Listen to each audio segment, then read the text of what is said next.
দূরে তবু কাছে যে যেখানে আছে সবাইকে টেকনিক ইজি এডুকেশনের পক্ষ থেকে শুভেচ্ছা, অভিনন্দন, সাদর সম্ভাষণ। কথা দিয়েছিলাম দেখা হবে আবারও নতুন করে অন্য কোনো গাণিতিক সমস্যার নতুন কোনো ভিডিওতে। সেই কথা রাখতে ফিরে এসেছি। আজকের পর্বে আমরা জ্যামিতির একটি উপপাদ্যের সৃজনশীল প্রশ্নের সমাধান করব। আর এই সমাধান ক্লাসের গোটা প্রহর জুড়ে আমি তন্ময় জুয়েল আছি তোমাদের সাথে। তাহলে চলো আর কালক্ষেপণ না করে আজকের ক্লাসটি শুরু করা যাক। শুরুতে এক নজরে দেখে নেব আমরা আমাদের আজকের প্রশ্নটি। আমাদের প্রশ্নে বলা হয়েছে ত্রিভুজ এবিসি এর ডি ও ই যথাক্রমে এবি ও এসি এর মধ্যবিন্দু এবং কোণ বি ও কোণ সি এর সমদ্বিখণ্ডক দ্বয় ও বিন্দুতে মিলিত হয়েছে।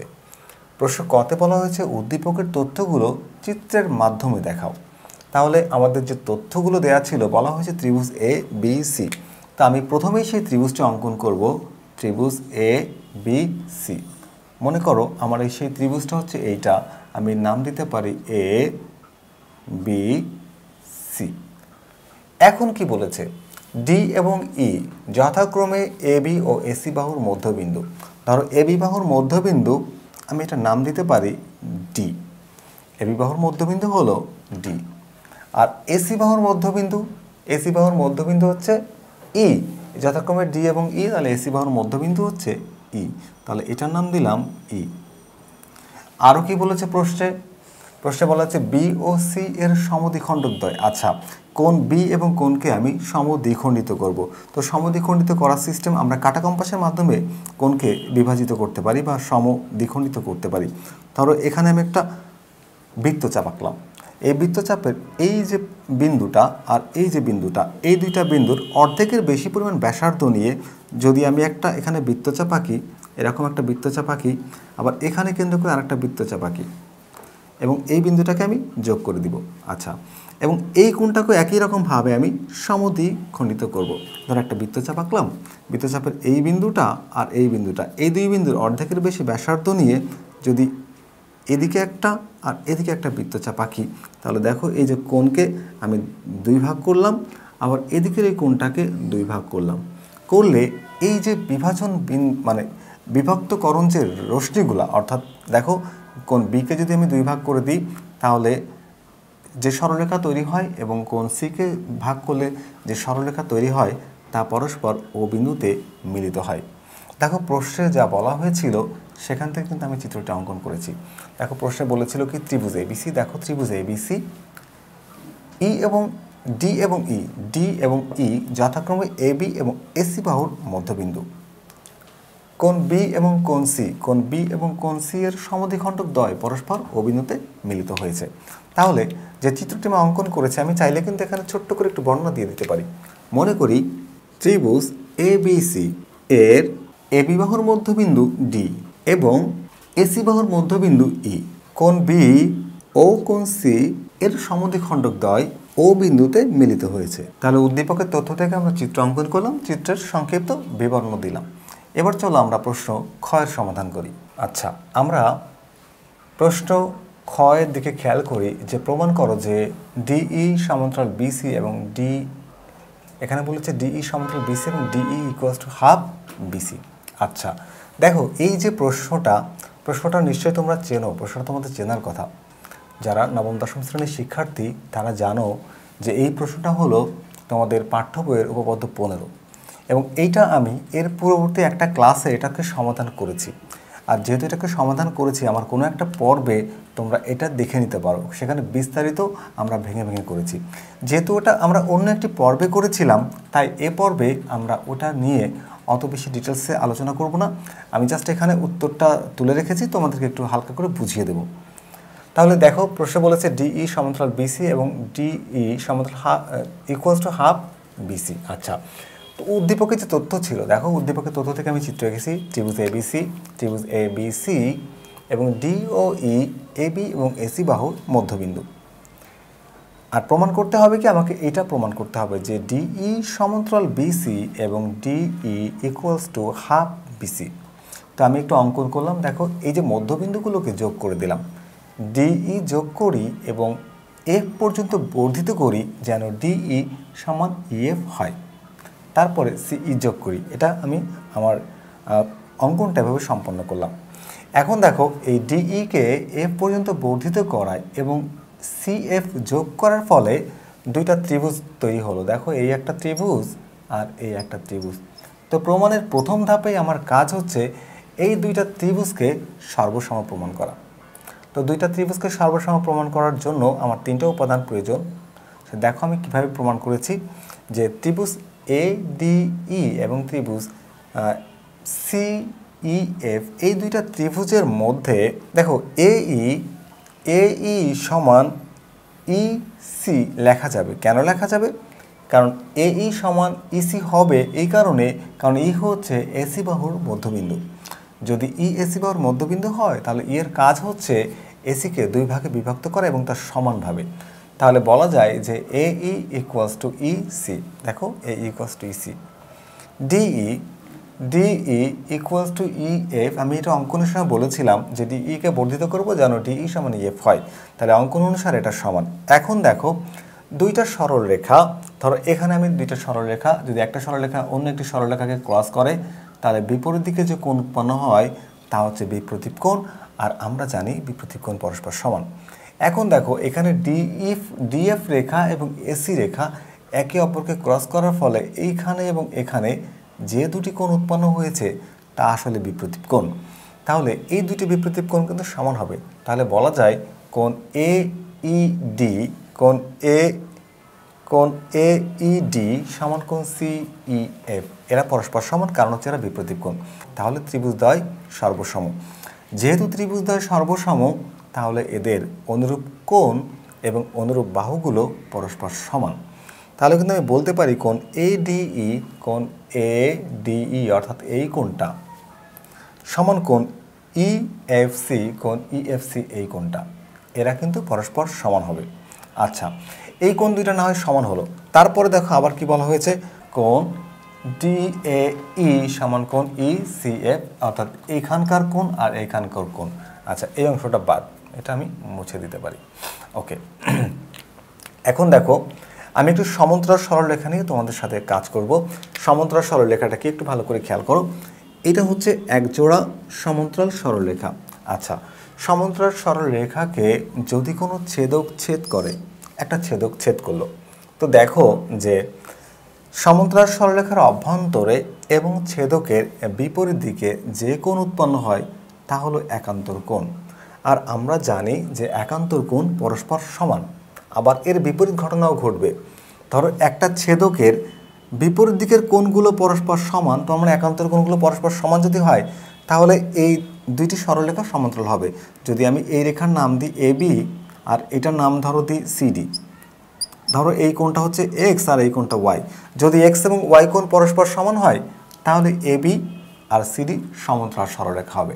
তার মানে যে শর্তে সমান্তরাল সরলরেখা হবে সেই শর্তে আবার একান্তর কোণও সমান হবে। তাহলে দেখো সমান্তরাল সরলরেখায় যদি একান্তর কোণ পরস্পর সমান হয় তাহলে একান্তর কোণ পরস্পর সমান হলে সরলরেখা দুইটিও সমান্তরাল হবে। দেখো তাহলে এখানে এই ডি কোণটা খেয়াল করো, কোণ এডিই সমান কোণ ইএফসি অর্থাৎ এই কোণটা। তো এই দুইটা কোণ যদি পরস্পর সমান হয়, দেখো ডিএফ একটা সরল রেখা, সেই সরল রেখাটি এখানে এ বি এবং এফসি বাহুকে কিন্তু ছেদ করেছে। তাহলে এই যে ছেদকের অর্থাৎ বিপরীত দিকের কোণ যদি একান্তর কোণ পরস্পর সমান হয় তাহলে কিন্তু দেখো এই যে সরল রেখাটা এবি এবং সিএফ পরস্পর সমান্তরাল। তাহলে আমি কিন্তু সে কথাটা বলতে পারি যে এডি, দেখো এডি বিন্দু ছেদ করেছে, এটা সরলরেখা, এই কোণটা আর এই কোণটা সমান, তাহলে এডি সমান্তরাল সিএফ লেখা যাবে। এখন দেখো এই এডি এ থেকে ডি পর্যন্ত, আবার সেই বাহুটির আরেকটি অংশ বি পর্যন্ত, এ থেকে ডি পর্যন্ত সেই বাহুরই আরেকটি অংশ বি পর্যন্ত, মানে এটা একটা সরলরেখা। তো এডি যদি সিএফ এর সমান্তরাল হয় তাহলে এবিও সিএফ এর সমান্তরাল হবে। তাহলে লেখা যায় বা এবি সমান্তরাল সিএফ। আবার দেখো এখানে এই এডি সমান বিডি, এই বিডি সমান এডি, কারণ কি বিডি সমান এডি, একটু আগে বলেছিলাম যে দুইটা ত্রিভুজ সর্বসম হলে তাদের অনুরূপ বাহুগুলো পরস্পর সমান। তাহলে দেখো এই বাহুর অনুরূপ বাহু এটা পরস্পর সমান হবে, তাহলে এডি সমান কি হয় সিএফ। দেখো এই এডি সমান সিএফ। আবার দেখো এই ডি কিন্তু এবি এর মধ্যবিন্দু, তাহলে এডি সমান আবার বিডিও লেখা যায়। আমি একবারে লিখে দিলাম BD equals to AD equals to CF এবং বিডি সমান্তরাল সিএফ। বিডি যেহেতু এ ডি সিএফ এর সমান্তরাল ছিল, তাহলে বিডিটাও সিএফ এর সমান্তরাল হবে, যেহেতু এটা একটা রেখারই একটি অংশ। আচ্ছা দেখো এই রেখাটা আর এই রেখাটা, দেখো ডি বিডি এবং সিএফ যদি সমান্তরাল সরলরেখা হয়, তাহলে কিন্তু আমরা বলতে পারি যে বিডিসিএফ একটি সামান্তরিক। দেখো বিডিএফসি একটি সামান্তরিক। আচ্ছা সামান্তরিকের ক্ষেত্রে আমরা জানি হচ্ছে বিপরীত বাহুগুলো পরস্পর সমান এবং সমান্তরাল হয়। বিপরীত বাহুগুলো পরস্পর সমান এবং সমান্তরাল হয়। সেই শর্তে দেখো এখানে ডিএফ সমান্তরাল কী হবে? বিসি। ডিএফ সমান্তরাল হবে কি? বিসি। ডিএফ সমান্তরাল রেখাটি হবে বিসি এর সমান্তরাল। এখন এই যে ডিই ইএফ, এই ডিএফ এরই একটি অংশ হচ্ছে ডিই। যেহেতু এটা সরল রেখা, তাহলে বিসি সরলরেখার সমান্তরাল ডিএফ হয়, তাহলে যদি আমি শুধু এই অংশটা নিই সেটাও বিসি এর সমান্তরাল হবে। আবার যদি এই যে অংশটা ইএফ নিই এটাও বিসি এর সমান্তরাল হবে, যেহেতু একটা সরলরেখার দুইটা অংশ। তাহলে দেখো ডিএফ সমান্তরাল বিসি হলে ডিএফ, তাহলে ডিই সমান্তরাল বিসি বলা যায়। তাহলে ডিই সমান্তরাল বিসি, ডিএফ এর অর্ধেক পরিমাণ ডিই সমান্তরাল বিসি। দেখো প্রশ্নের প্রথম অংশ ডিই সমান্তরাল বিসি, অলরেডি কিন্তু এটা প্রমাণ হয়ে গেছে। এখন প্রমাণ করতে হবে ডিইটা আসলে বিসি এর অর্ধেক। তাহলে চলো আমরা পরবর্তী অংশে চলে যাই। দেখো যেহেতু আবার ডিএফ সমান বিসি, ডিএফ কার সমান? বিসি এর সমান। কারণ আমরা জানি যে সামান্তরিক বিপরীত বাহুগুলো পরস্পর সমান। দেখো বিসি এর বিপরীত বাহু হচ্ছে ডিএফ, তাহলে এরা কিন্তু সমান, তাহলে সমান লেখা যায়। এখন দেখো এই ডিএফকে, ডিএফ এর মধ্যবিন্দু কি?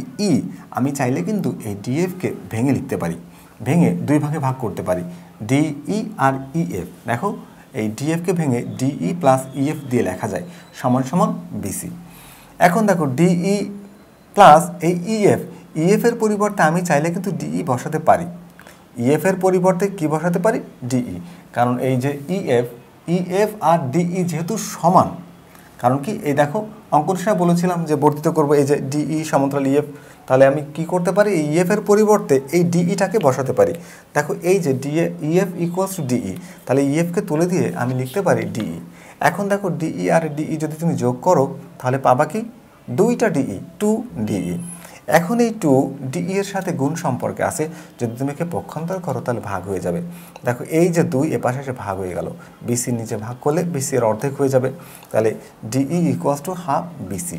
প্রমাণ করতে বলা হয়েছিল কি যে ডিই, দেখো এখানে প্রমাণ করছি ডিই সমান্তরাল বিসি, ডিই সমান্তরাল বিসি এবং DE equals to half BC প্রমাণিত। আশা করা যায় তোমরা বুঝতে পেরেছ। তাহলে আমরা চলো যে আমরা এর পরবর্তী প্রশ্ন অর্থাৎ প্রশ্ন গ এর সমাধান করি। প্রশ্ন গতে বলা হয়েছে প্রমাণ করো যে কোণ BOC equals to 90 degree plus half কোণ এ। কোণ BOC equals to 90 degree plus half কোণ এ। আচ্ছা দেখো ত্রিভুজ এবিসি, যে ত্রিভুজ এবিসিটা আমরা একটু অঙ্কন করি। ত্রিভুজ এবিসি, তো ত্রিভুজ এবিসিটা অঙ্কন করার পরেই আমরা এটা প্রমাণ করতে পারবো। তো ত্রিভুজ এবিসি ডি এবং ই যথাক্রমে, আচ্ছা এইটার এই আমাদের এই গ নাম্বার প্রমাণের জন্য ডি এবং ই এর কোনো ব্যবহার নেই, বাকি অংশটুকুকে আমরা ব্যবহার করব। এবি ও এসি এর মধ্যবিন্দু, আচ্ছা কোণ বি এবং সি এর সমদ্বিখণ্ডক দ্বয়, কোণ বি এবং সি, তাহলে ত্রিভুজের নাম দিয়ে দিই এ বি সি ত্রিভুজ। কোণ বি, তাহলে কোণ বিকে সমদ্বিখণ্ডিত করি, কোণ বি আর হচ্ছে এখানে কোণ সি, কোণ সি এর সমদ্বিখণ্ডক পরস্পর ও বিন্দুতে মিলিত হয়। প্রমাণ করতে হবে কি যে কোণ বি ও সি অর্থাৎ এই যে কোণটা কোণ বি ও সি, এই কোণটা সমান হচ্ছে 90 ডিগ্রি প্লাস হাফ কোণ এ। আচ্ছা তাহলে এখান থেকে আমরা একটা বিশেষ নির্বাচন লিখে নিই। মনে করি এ বি সি একটি ত্রিভুজ যার কোণ বি ও কোণ সি এর সমদ্বিখণ্ডক দ্বয় ও বিন্দুতে মিলিত হয়েছে। দেখো কোণ বি ও কোণ সি এর সমদ্বিখণ্ডক দ্বয় ও বিন্দুতে মিলিত হয়েছে, অর্থাৎ বিও এবং সিও, এই যে রেখা বিও সিও রেখা অংশ কোণ এ বি সি এবং কোণ এ সি বি এর সমদ্বিখণ্ডক। প্রমাণ করতে হবে যে কি প্রমাণ করতে হবে? দেখো কোণ বি ও সি কোণ বি ও সি, অর্থাৎ এই যে কোণটা কোণ বিওসি, কোণ BOC equals to 90 degree plus half কোণ এ, এটা আমাকে প্রমাণ করতে হবে। তো চলো আমরা প্রমাণে চলে যাই। আমরা প্রমাণের প্রথম ধাপে লিখতে পারি, দেখো প্রমাণের প্রথম ধাপ খেয়াল করো, ত্রিভুজ এ বি সি, এই যে ত্রিভুজটা, ত্রিভুজ এ বি সি এর ত্রিভুজ এ বি সি এর দেখো তিনটা কোণ, কোণ এ প্লাস কোণ বি প্লাস কোণ সি, তিনটা কোণকে আমি যোগ করব, কোণ এ প্লাস কোণ বি প্লাস কোণ সি, তিনটা কোণকে যদি আমি যোগ করি তাহলে আমি মান পাবো 180 ডিগ্রি। কারণ আমরা জানি যে ত্রিভুজের তিন কোণের সমষ্টি 180 ডিগ্রি, তো বা দুই সমকোণ। যদি ত্রিভুজের তিন কোণের সমষ্টি দুই সমকোণ হয় তাহলে লেখা যায় যে কোণ এ প্লাস কোণ বি প্লাস কোণ সি ইকুয়ালস টু 180 ডিগ্রি। কেন লেখা যায়? কারণ ত্রিভুজের তিন কোণের সমষ্টি 180 ডিগ্রি। আমি চাইলে এখানে ছোটো করে নোট দিয়ে দিতে পারি, ত্রিভুজের তিন কোণের সমষ্টি 180 ডিগ্রি, সেই জন্য লেখা যায় কোণ এ প্লাস কোণ বি প্লাস কোণ সি ইকুয়ালস টু 180 ডিগ্রি। বা এখন দেখো আমি একটু হিসাব করব একটু অন্যরকমভাবে। এই বাম পাশে যে যতগুলো পদ আছে, কোণ এ, কোণ বি, কোণ সি এবং এ পাশে যারা আছে প্রত্যেককে আমি 2 দ্বারা ভাগ করে দিব। তো যদি কোণ এ কে যদি তুমি 2 দিয়ে ভাগ করো তাহলে কী হবে? হাফ কোণ এ, প্লাস এটাকে যদি 2 দিয়ে ভাগ করো তাহলে কী হচ্ছে? হাফ কোণ বি। যদি কোণ সি কে 2 দিয়ে ভাগ করো তাহলে কী হচ্ছে? হাফ কোণ সি ইকুয়ালস টু 180কে 2 দ্বারা ভাগ করো তাহলে কী হচ্ছে? 180 ডিগ্রি বাই 2। কী করছি আমি এখানে? 2 দ্বারা ভাগ করেছি, 2 দ্বারা ভাগ করেছি। আচ্ছা, 2 দ্বারা ভাগ করেছি, এখন আমি একটু পক্ষান্তর করব। এই যে কোণ এ, হাফ কোণ এ, এটাকে আমি এই পাশ থেকে তুলে ও পাশে পাঠাবো, অর্থাৎ বাম পাশ থেকে ডান পাশে পাঠাবো। দেখো হাফ কোণ এর সামনে হচ্ছে প্লাস চিহ্ন, যদি পক্ষান্তর করি তাহলে এটা মাইনাস হয়ে যাবে। তাহলে লিখতে পারি হাফ কোণ বি প্লাস হাফ কোণ সি ইকুয়ালস টু, দেখো 180কে 2 দ্বারা ভাগ করলে কি হচ্ছে? 90 ডিগ্রি। তাহলে এই যে হাফ কোণ এ ওপাশে গেলে কি হচ্ছে? মাইনাস হাফ কোণ এ। তো মাইনাস হাফ কোণ এ, দেখো হাফ কোণ বি প্লাস হাফ কোণ C equals 90 degree plus half কোণ এ। এটাকে আমি ধরে নিলাম যে 1 নম্বর সমীকরণ। তো মোটামুটি আমি হাফ কোণ বি এবং হাফ কোণ সি এর একটা মান বের করেছি। এখন আমি প্রমাণের দ্বিতীয় ধাপে যাব। দ্বিতীয় ধাপে আমি কাজ করব ত্রিভুজ বি ও সি কে নিয়ে। দেখো এবিসি ত্রিভুজের পেটের মধ্যে যে ছোট্ট ত্রিভুজটা দেখতে পাচ্ছি আমি, ত্রিভুজ বি ও সি, আমার কাজ হচ্ছে এখন এই ত্রিভুজটাকে নিয়ে। তাই লিখতে পারি ত্রিভুজ বি ও সি এর, দেখো আমরা জানি ত্রিভুজ যেমনই হোক না কেন তার 3 কোণের যোগফল কিন্তু 180 ডিগ্রি হবে। তাহলে এই ত্রিভুজের 3টি কোণ, দেখো 3টি কোণ, একটা কোণ হলো এখানে এইটা, একটা হচ্ছে এইটা, আর একটা হচ্ছে এই যে কোণটা বিওসি। তাহলে 3টা কোণকে যোগ করে দিই। প্রথমে বড় কোণটা লিখতে পারি কোণ বিওসি প্লাস এখানে কোণ হচ্ছে ও বি সি, কোণ ও বি সি প্লাস এখানে কোণ হচ্ছে ও সি বি, কোণ O C B equals to 180 degree. তাহলে দেখো আমরা কি করেছি? কোণ বিওসি প্লাস কোণ ওবিসি প্লাস কোণ ওসিবি ইকুয়ালস টু 180 ডিগ্রি, অর্থাৎ ত্রিভুজ বিওসি এই যে ত্রিভুজটা 3টা কোণ যোগ করলে হয় 180 ডিগ্রি। এখন দেখো এই যে মানটা আমরা লিখেছি, আমরা চাইলে এই মানটাকে এই পাশে এনে একটু হিসাব করতে পারি। তো দেখো এখানে আছে কি? কোণ বিওসি, তো নিয়ে আসি কোণ বিওসি বা কোণ বিওসি প্লাস, এখন এখানে খেয়াল করো ওবিসি, কোণ ওবিসি, কোণ ওবিসি। দেখো ওবি সরলরেখাটি কোণ বি এর সমদ্বিখণ্ডক, অর্থাৎ কোণ এ বি সি এর সমদ্বিখণ্ডক যদি হয় তাহলে এই কোণটাকে সমান 2 ভাগে ভাগ করে। তাহলে দেখো যে কোণ বিওসি আসলে কোণ বি এর অর্ধেক। তাহলে আমি কিন্তু কোণ বিওসি এর পরিবর্তে লিখতে পারি হাফ কোণ বি, হাফ কোণ বি প্লাস এখানেও কিন্তু একই রকমভাবে দেখো ও সি বি, ও সি সরলরেখা বা সিও সরলরেখা কোণ এ সি বি এর অর্ধেক, অর্থাৎ এই যে সরলরেখাটা কোণ সিকে সমদ্বিখণ্ডিত করে। তাহলে এই ওসি বি এর পরিবর্তে কিন্তু আমি লিখতে পারি হাফ কোণ এ, দেখো এখানে অর্ধেক আর এখানে অর্ধেক, তাহলে এখানে লিখতে পারি ওসি বি, তার পরিবর্তে লেখা যায় হাফ কোণ সি ইকুয়ালস টু 180 ডিগ্রি। কেন দেখো এই যে কোণ হাফ কোণ বি এবং হাফ কোণ সি কেন চলে আসছে, এখানে আমরা বলেছিলাম যে বিও এবং সিও রেখাংশ কোণ এবিসি এবং কোণ এসি বি এর সমদ্বিখণ্ডক। আমরা চাইলে এখানে নোটটা দিয়ে দিতে পারি, কোণ বিও এবং সিও যথাক্রমে কোণ এবিসি এবং কোণ এসি বি এর সমদ্বিখণ্ডক। আচ্ছা, এখন দেখো আমরা একটু হিসাব করতে পারি। এই কোণ বিওসিকে এখানে নিয়ে আসলাম, কোণ বি ও সি প্লাস দেখো এই যে কোণ বি ও সি অর্থাৎ কোণ হাফ কোণ বি এবং হাফ কোণ সি, হাফ কোণ বি এবং হাফ কোণ সি সমান 180 ডিগ্রি, অর্থাৎ সবগুলো কোণের যোগফল 180 ডিগ্রি। কিন্তু এই যে কোণ হাফ কোণ বি এবং হাফ কোণ সি, দেখো এখানে হাফ কোণ বি এবং হাফ কোণ সি এর কিন্তু আমরা একটা মান বের করেছি। ভালো করে খেয়াল করো, একটা মান কিন্তু আমরা বের করেছি। এই যে মানটা আমরা কিন্তু চাইলে এই মানটাকে এখানে বসাতে পারি। মানটা কি 90 degree plus 90 degree minus half কোণ এ।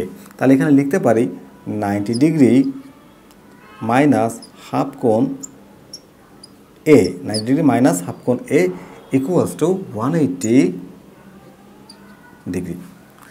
এখন আমি একটু পক্ষান্তর করব। দেখো এই যে 90 এ তো প্লাস চিহ্ন আছে, যদি আমি এটাকে এপাশ থেকে ওপাশে পাঠিয়ে দেই তাহলে কিন্তু এটা মাইনাস হয়ে যাবে। বা কোণ P O C equals to 180 degree minus এই 90 ডিগ্রি। আর এই যে হাফ কোণ এ এটা ছিল কি মাইনাস, এখানে তাহলে এপাশে হয়ে যাবে প্লাস হাফ কোণ এ। আচ্ছা, এখন দেখো লেখা যায়, সুতরাং কোণ B O C equals to 180 degree থেকে যদি 90 ডিগ্রিকে তুমি মাইনাস করো তাহলে থাকবে কি 90 ডিগ্রি আর প্লাস হাফ কোণ এ। দেখো তো কী প্রমাণ করতে বলা হয়েছিল, বিওসি ইকুয়ালস টু কোণ BOC equals to 90 degree plus half কোণ এ। আমি কি প্রমাণ করেছি, কোণ BOC equals to 90 degree plus half কোণ এ প্রমাণিত। চলো পুরো বিষয়টি আমরা সংক্ষেপে আরেকবার বোঝার চেষ্টা করি। আমাদের প্রশ্নে বলা হয়েছে প্রমাণ করো যে কোণ BOC equals to 90 degree plus half কোণ এ। তো আমি ত্রিভুজটা অঙ্কন করেছি, ত্রিভুজ এ বি সি, যেখানে বি কোণ এবং সি কোণের সমদ্বিখণ্ডক ও বিন্দুতে মিলিত হয়। তাহলে সেটা বর্ণনা দিয়ে দিলাম যে বিওসি এর সমদ্বিখণ্ডক তাই ও বিন্দুতে মিলিত হয়েছে। অর্থাৎ এই বিও এবং সিও যথাক্রমে কোণ এ বি সি এবং কোণ এ সি বিকে সমদ্বিখণ্ডিত করে বা দুইটা কোণের সমদ্বিখণ্ডক। প্রমাণ করতে হবে যে কোণ B O C equals to 90 degree plus half কোণ এ। প্রমাণের প্রথম ধাপ, ত্রিভুজ এ বি সি অর্থাৎ সম্পূর্ণ বড় ত্রিভুজটাকে নিয়ে কাজ করব। আমরা জানি ত্রিভুজের তিন কোণের যোগফল 180 ডিগ্রি, তাহলে কোণ এ প্লাস কোণ বি প্লাস কোণ সি এর যোগফল 180 ডিগ্রি। ত্রিভুজের তিন কোণের সমষ্টি 180 ডিগ্রি। তাহলে আমি প্রত্যেকটা পদকে অর্থাৎ ডান পাশে বাম পাশে যারা আছে প্রত্যেকটা পদকে আমি 2 দিয়ে ভাগ করে দিলাম। দেখো তাহলে এখানে ভাগ করলাম হাফ কোণ এ, হাফ কোণ বি, হাফ কোণ সি, এখানে 180কে 2 দিয়ে ভাগ করলাম। দেখো হাফ কোণ এ প্লাস হাফ কোণ সি, এখানে হাফ কোণ বি আর হাফ কোণ সিকে আমি রেখে দেবো। এই যে হাফ কোণ এ এটাকে পক্ষান্তর করব, আর 180কে 2 দিয়ে ভাগ করলে 90, আর এটা ছিল প্লাস হয়ে গেল মাইনাস। এটা হচ্ছে সমীকরণ 1। আমি মোটামুটি হাফ কোণ বি এবং হাফ কোণ সি এর একটা মান বের করেছি। ধাপ 2তে আমি কোণ বি ত্রিভুজ বি ও সিকে নিয়ে কাজ করব, অর্থাৎ বড় ত্রিভুজের মধ্যে যে ছোট ত্রিভুজটি এটাকে নিয়ে কাজ করব। তো এই ত্রিভুজের তিনটি কোণকে যোগ করব, কোণ বি ও সি প্লাস কোণ ও বি সি প্লাস কোণ O C B equals to 180 degree. এখন এই হিসাবটাকে এপাশে নিয়ে যাই, এখানে কোণ বি ও সি আর এখানে কোণ ও বি সি এর পরিবর্তে লেখা যায় হাফ কোণ এ, কারণ হচ্ছে বি ও সরলরেখা এই কোণকে 2 ভাগে ভাগ করে দেয়। আবার দেখো ও সি বি সমান লেখা যায় হাফ কোণ সি, কারণ হচ্ছে সি ও সরলরেখা এখানে কোণ এ সিকে সমদ্বিখণ্ডিত করে দেয় বা 2 ভাগে ভাগ করে দেয়, সমান 180 ডিগ্রি। এইবার দেখো এই কোণ বি ও সিকে এখানে নিয়ে আসলাম। এই যে হাফ কোণ বি প্লাস হাফ কোণ সি তার মান হচ্ছে এখানে 90 ডিগ্রি মাইনাস হাফ কোণ এ, এই মানটাকে বসানো যায়। তো এই সংখ্যাগুলোকে আমি এই পাশে পাঠিয়ে দেবো, যেহেতু বিওসি এর মান প্রমাণ করতে বলছে এটা, তাই বিওসি রেখে বাকি সবাইকে পক্ষান্তর করি। এই 90 ছিল প্লাস হয়ে গেল মাইনাস, এই হাফ কোণ এ ছিল মাইনাস হয়ে গেল প্লাস।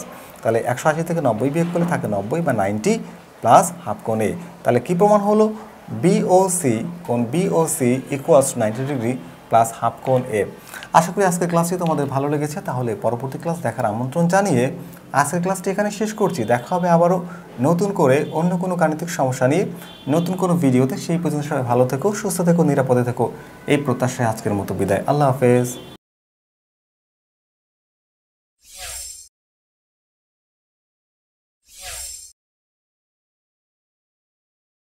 much.